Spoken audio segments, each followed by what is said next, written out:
Imagine a land soaked in black gold, where a single deal in 1901 ignites a century of betrayal, invasion, and revolution.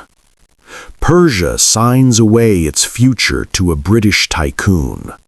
Oil erupts from the earth, but so does resentment. World wars ravage the neutral nation. Empires carve it up like prey. A strong man rises, Reza Shah Pahlavi, only to be toppled by foreign tanks.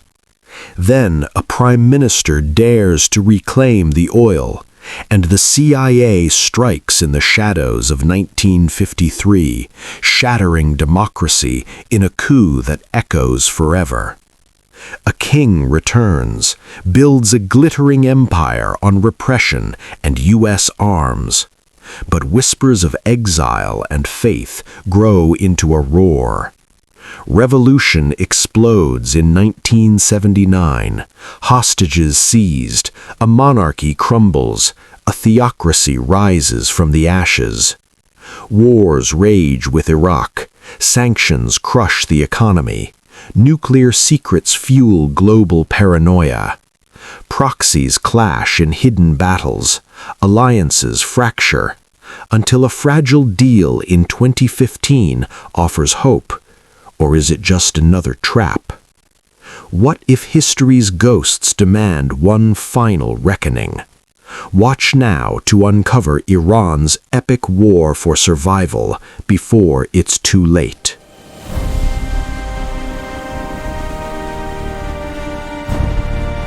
In 1901, Persia was an old land carrying a tired crown.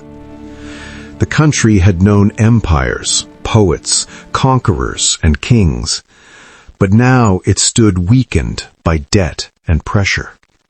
The Shah, Muzaffar al-Din, ruled from lavish palaces, while the countryside struggled. Roads were poor, armies were outdated, the treasury was empty. For years, the Shah had borrowed money from Europe to fund trips, ceremonies, and survival itself. Each loan came with a quiet cost. Foreign powers had noticed. Russia pressed from the north. Britain watched from the south. Neither wanted to rule Persia outright. Control was cheaper than conquest. And beneath the dry hills of the southwest, something new had begun to matter more than gold. Oil. At first, it was only a rumor, black stains seeping from the ground, strange smells near rocky outcrops. Travelers spoke of fire rising from the earth when lightning struck certain fields. To Persians, it was curiosity. To Europeans, it was possibility. One man saw more than possibility. William Knox Darcy was not a nobleman or a politician. He was a businessman who had made a fortune in Australian mining. He understood risk. He also understood timing. At the turn of the century, the world was changing. Ships were growing larger, factories louder, armies more mechanical. Coal had powered the last century. Oil would power the next. Darcy believed Persia might hold the key. He did not speak Persian, he did not know the people, but he knew how to negotiate with governments under pressure. In 1901, through agents and intermediaries, he approached the Shah with an offer. The deal sounded simple. Darcy would search for oil across most of Persia. If he found it, Persia would receive a share of the profits. In return, Darcy would pay an upfront sum and promise future payments. For the Shah, it seemed easy money. There was no oil yet, only dirt and hope. The country needed cash now, not later. Advisors warned him to be cautious. Others whispered that Europe was already circling, and refusal might invite worse consequences. So the Shah signed. 60 years. That was how long the concession would last. For 60 years, one foreign businessman had the right to search, extract, and sell oil across most of the country. Few in Persia understood what had just been given away. Even fewer imagined how valuable oil would become. At the time, it felt distant, abstract, another document signed to keep the state afloat. But decisions made in weakness often grow teeth later. Far from the palace halls, in the southwest near Masjid Suleiman, life continued much as it always had. Villages clung to the land, shepherds moved with the seasons, engineers and laborers began to arrive, hired by Darcy's company to test the soil. Among them was a man named Reza. He was not famous, he was not powerful. He had learned basic engineering through apprenticeships and hard work. He spoke some English, enough to understand instructions. For him, the job was opportunity. Foreign companies paid better than local work. His family needed money. At first, the work felt harmless. They drilled, they mapped, they failed. Years passed with nothing but dust and disappointment. British supervisors grew frustrated, money drained away. Investors back in London grew nervous. Some urged Darcy to abandon Persia altogether. Reza watched it all from the ground. He saw foreign managers pacing, arguing, calculating losses. He saw Persian workers sweating under the sun, paid a fraction of what Europeans earned. Still, there was hope. If oil was found, perhaps life would improve. Perhaps Persia would finally gain something from foreign interest. But hope depends on who controls the future. In 1907, Darcy's venture was near collapse. He was almost bankrupt. Drilling had failed again and again. Many would have quit, but Darcy made one last gamble. He brought in a new chief engineer, George Reynolds, and shifted operations to a remote site near Masjid Suleiman. The terrain was harsh, supplies were hard to move, heat crushed the workers. Reza remembered the endless days, the machines groaning, the earth refusing to give up its secrets. Then, in May 1908, the ground finally answered. Oil burst from the earth with violent force. Black liquid shot skyward, soaking men and machinery. The air filled with a sharp, choking smell. Workers shouted, some laughed, some froze in disbelief. Reza stood there, covered in oil, watching history spill across the ground. The British supervisors erupted in celebration. Telegrams were sent immediately. London was notified within hours. Persia had oil. But even in that moment of discovery, something felt uneven. The celebration belonged to the company, not the country. Persian workers were ordered back to their tasks. Security tightened. Guards appeared. The oil was no longer just a resource, it was an asset to be protected. In London, excitement spread quickly. The timing could not have been better.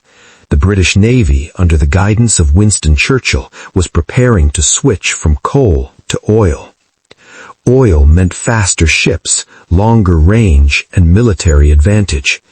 Suddenly, Persia was no longer distant or optional. The British government moved swiftly. The Anglo-Persian Oil Company was reorganized. New investors stepped in. In 1909, the Anglo-Persian Oil Company was born. It was not just a business anymore, it was strategic. The British state soon became deeply involved. Oil was too important to leave entirely in private hands.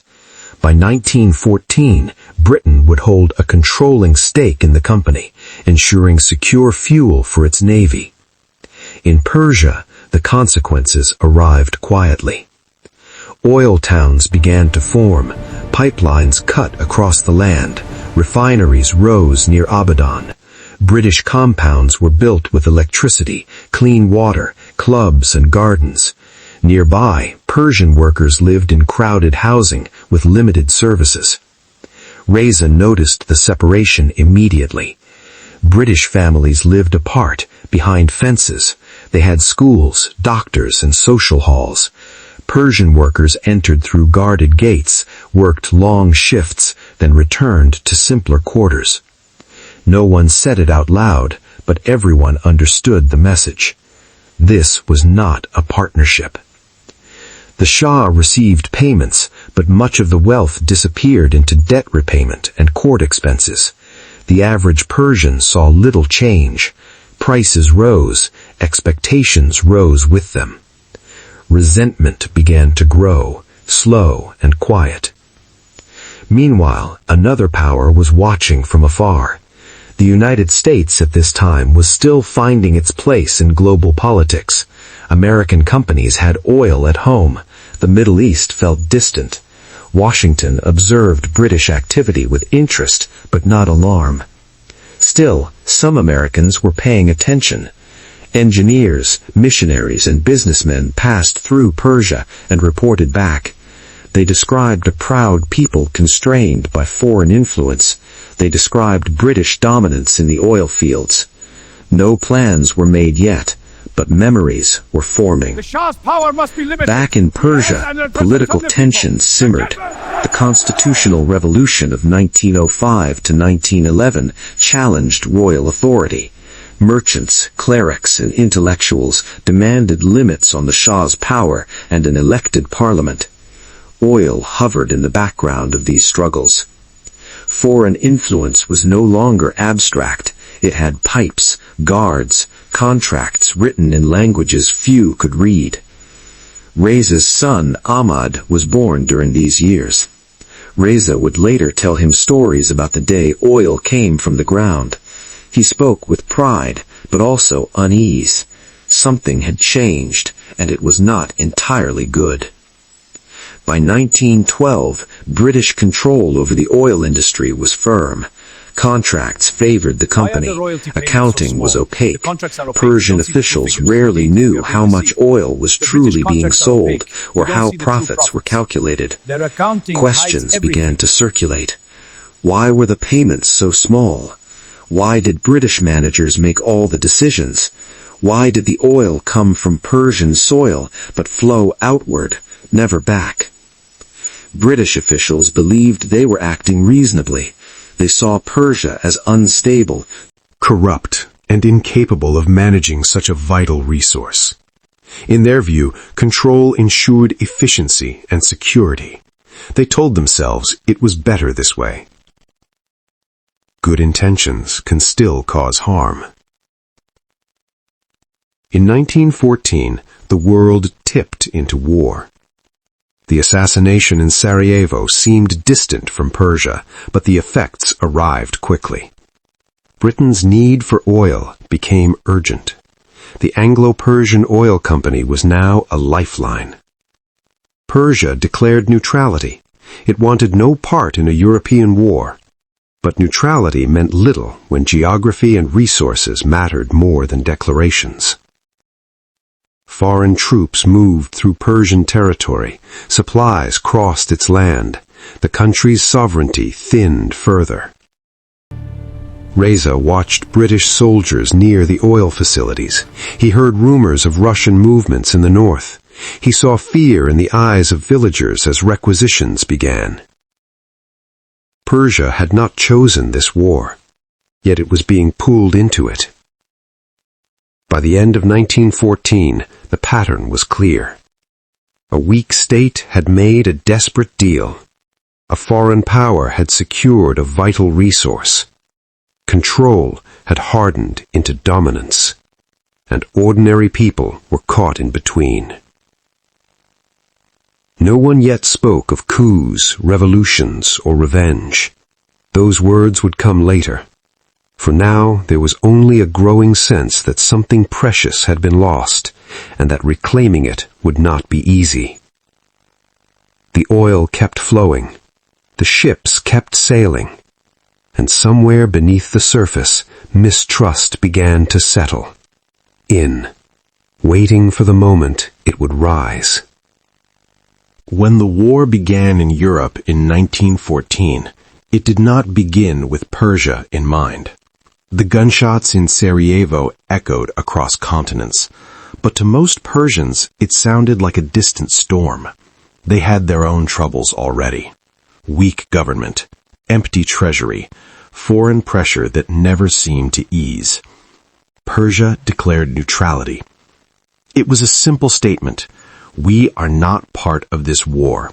We choose no side. But neutrality is only respected when it is convenient. For Britain, the war changed everything. Ships were no longer symbols of trade alone. They were weapons. Speed mattered, range mattered, and fuel mattered more than ever before. Coal had powered the old navy. Coal was heavy, slow, and limiting. Oil was lighter, faster, and more efficient. It allowed ships to travel farther and strike harder. Winston Churchill, now First Lord of the Admiralty, understood this clearly. He pushed relentlessly for the Navy to convert fully to oil. But oil created a new problem. Britain did not control oil at home. Persia solved that problem. The Anglo-Persian Oil Company was no longer just a business. It became a strategic artery. If it failed, the Navy would suffer. If Persia became unstable, Britain's war effort could weaken. So Britain made a decision that would echo for generations. In 1914, the British government bought a controlling share in the Anglo-Persian Oil Company. This was not announced loudly in Persia. It did not come with speeches about partnership. But from that moment on, Persian oil was effectively tied to British military survival. The war hardened attitudes. British officials no longer saw Persia as a fragile partner that needed patience. They saw it as a corridor, a resource to be managed. If Persia could not protect the oil fields, Britain would. And so, despite neutrality, foreign troops entered Persian land. British forces moved south to secure oil installations. Russian forces pressed from the north, claiming they needed to protect their own interests. Later, Ottoman forces crossed borders as well. Persia became a passageway for armies that were not its own. Villages saw foreign uniforms marching past their fields, roads filled with wagons carrying supplies meant for distant fronts. Local governors protested. The central government sent letters. None of it mattered. Reza, still working near the oil facilities, felt the change immediately. Security tightened. Military patrols replaced civilian guards. Workers were questioned, watched, sometimes accused without reason.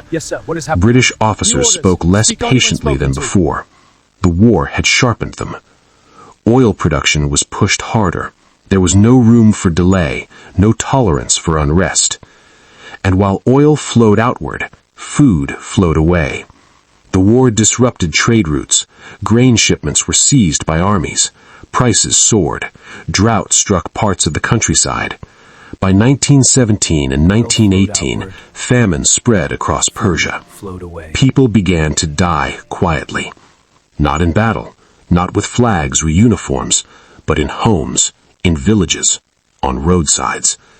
Children weakened first, then the elderly, then those already struggling. Estimates would later suggest hundreds of thousands died, perhaps more. But numbers do not capture the humiliation of it. Persia was starving while foreign powers extracted its wealth. Reza sent his son Ahmad to relatives in the countryside, hoping he might survive better there. Even there, food was scarce. People whispered bitterly about foreign soldiers who seemed well-fed, while locals rationed scraps. Resentment deepened. British officials often blamed Persian mismanagement. They pointed to corruption, inefficiency, lack of infrastructure. Some of this was true, but it ignored a larger truth. The country had lost control of its own ground. In London, the suffering barely registered. The war consumed attention. Losses on the Western Front were staggering. Oil shipments from Persia were counted, measured, and protected. Churchill later wrote proudly about securing oil for the Navy. It was one of his strategic triumphs. He did not write about Persian villages. The Shah, Ahmad Shah Qajar, was young and overwhelmed. He had inherited a broken system during chaos. Advisors came and went. Foreign envoys pressed him constantly. He signed documents he barely understood, trying to balance impossible demands. His authority meant little beyond the palace walls. In Tehran, political movements continued despite the war. Constitutionalists argued that Persia's weakness invited occupation. Clerics warned that foreign powers disrespected the nation's dignity. Merchants complained that trade had collapsed. But there was no unified response, no army strong enough to resist, no leader powerful enough to command obedience. Persia drifted. The Russians, weakened by their own revolution in 1917, eventually withdrew from parts of the north. For a moment, some Persians hoped this meant relief, but the power vacuum only increased instability. Banditry rose. Regional leaders asserted control. The central government lost even more ground. British influence remained strong, especially around oil and southern routes. They backed certain local forces, funded militias, and shaped outcomes quietly, always with the same justification: stability. But stability for whom? Ahmad grew into a young man during these years. He saw his country fragmented, humiliated. He listened to older men speak about how Persia once stood tall, how it now bent under pressure. Foreigners were no longer distant figures. They were present in daily life, shaping prices, movement, and fear. Across the ocean, the United States entered the war in 1917. American soldiers fought in Europe. President Wilson spoke of self-determination and a new world order. His words reached Persia through newspapers and rumor. Some Persians dared to hope. Maybe after the war things would change. Maybe foreign powers would leave. Maybe Persia could reclaim control. The war ended in 1918, but peace did not arrive in Persia. The economy was shattered. Infrastructure was ruined. Famine had weakened society. The government was nearly bankrupt, and foreign influence remained. In 1919, Britain made their boldest move yet. They proposed a new agreement that would give Britain control over Persia's military, finances, and infrastructure in exchange for loans and advisors. To British officials, it seemed practical. Persia needed help. Britain could provide it. But to many Persians, it felt like surrender. The agreement was signed secretly by Persian officials under pressure. When news leaked, outrage followed. Protests erupted. Clerics denounced it. Nationalists called it a sellout. The agreement never fully took effect, but the damage was done. Trust collapsed. Britain now appeared not just as an interfering power, but as a would-be ruler operating behind the scenes. Amid this chaos, one figure began to stand out: Reza Khan. He was not a politician, he was a soldier, a tall, disciplined officer in the Persian Cossack Brigade. He had risen through the ranks through toughness and command presence. Unlike many officials, he commanded loyalty from men with guns. Reza Khan watched the disorder with growing frustration. He saw foreign officers influence Persian units. He saw politicians argue while the country suffered. He believed Persia needed strength, order, and independence. Force if necessary. By 1920, whispers followed him. Some saw him as dangerous, others saw him as a savior. Foreign diplomats took note. A strong man could bring stability. Stability protected interests. Britain, exhausted from war and wary of chaos, began to view Reza Khan with cautious approval. He was not one of theirs, but he could be useful. Persia stood at a crossroads. The war had stripped away illusions. Neutrality had failed. Weakness had invited occupation. Oil had tied the nation's fate to foreign empires. Out of famine, humiliation, and disorder, a new path was forming. One built not on negotiation, but on force. And as Reza Khan gathered influence, the question lingered in the air, unanswered. Would strength restore dignity, or would it simply replace one form of control with another?